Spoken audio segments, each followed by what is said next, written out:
জয় জগন্নাথ। রাত পোহালেই স্নান যাত্রা, আর স্নান যাত্রার পরেই প্রভু জগন্নাথ, বলরাম, সুভদ্রা চলে যাবেন বিশ্রামে। তার আগে শোনাই আমি আজকের কালীকথায় আমাদের হিন্দু সনাতন ধর্মের বৈষ্ণব, শাক্ত ও শৈব মত সবই যে প্রভু জগন্নাথের কাছে এসে মিশেছে, তার কিছু কথা আমি বলছি আজকের কালীকথায়। আমরা জগন্নাথ দেবকে সবাই জানি একদম ভোলে ভালা, খুব আমোদে ভোজন বিলাসী, বছরে একবার ভাই বোনদের সাথে রথে চড়ে যান। কিন্তু আমরা কি জানি প্রভু জগন্নাথের মধ্যেই আছে শাক্ত ধর্ম, বৈষ্ণব ধর্ম এবং শৈব ধর্ম। জগন্নাথ মন্দিরে রয়েছে শ্রী রাধিকার বিরহ এবং কালিকা সৃষ্টি তত্ত্বের তত্ত্ব আর শিবের গম্ভীরতা। তিনি শ্রীমন্দিরে বিষ্ণুর রূপে বিরাজমান, আবার তিনি দক্ষিণা কালী তন্ত্রের যন্ত্রের ওপর প্রতিষ্ঠিত। আর শাক্তপীঠ, শক্তিপীঠ আমরা যাকে জানি, বিমলা দেবীর আছেন জগন্নাথ মন্দির চত্বরে। আর প্রত্যেকটা শক্তিপীঠেরই একটা ভৈরব থাকেন তার পাশে।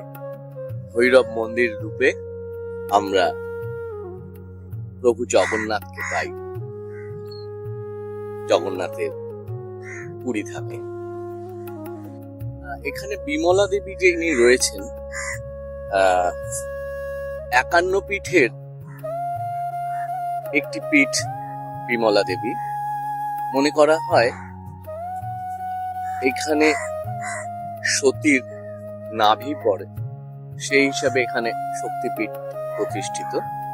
আর জগন্নাথ দেবের মধ্যে যেহেতু শৈব, বৈষ্ণব এবং শাক্ত তিন ধর্মের, তিন মতের একসাথে মিলিত রূপ আমরা পেয়েছি, তাই হয়তো তিনি সবাইকে হাত বাড়িয়ে আলিঙ্গন করার জন্য প্রস্তুত থাকেন সর্বক্ষণ মন্দিরে বিরাজমান,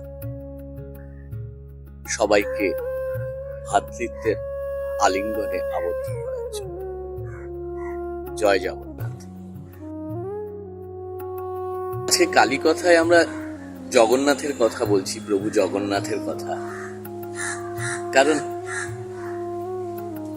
রাত পোহালেই শুরু হয়ে যাবে স্নান যাত্রা। তারপরে 15 দিন বিশ্রামে থাকবেন প্রভু। তারপরে ভাই বোন সবাই মিলে বেরোবেন রথযাত্রায়।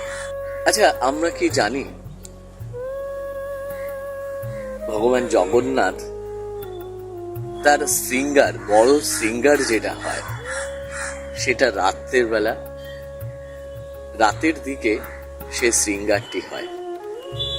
আমরা অনেকে সেটা জানি না। সারা বিশ্ব বিশ্রামে যান, প্রভু জগন্নাথ তখন চলে যান তার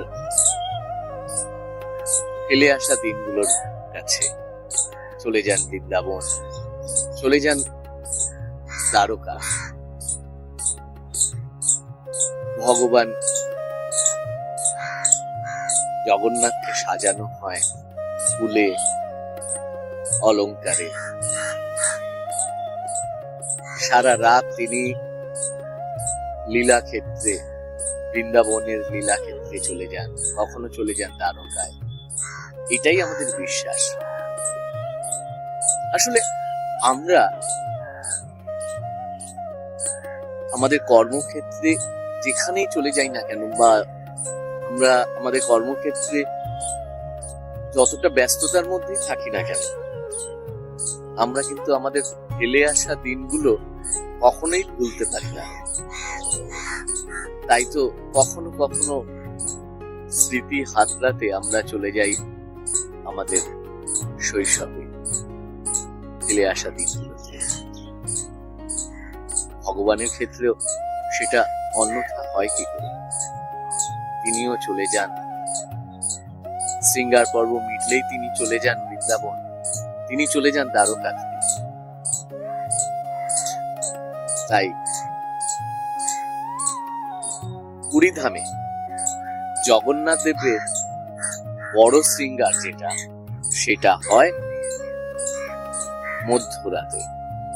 শৃঙ্গার হওয়ার পর দরজা বন্ধ করে দেওয়া হয়, তার আবার সেই সকালবেলা খোলা হয়। এই চলে আসছে এখানকার রীতি। জয় জগন্নাথ স্বামী, নয়নপত্র গামী ভব তুমে। আজ এটুকু থাক।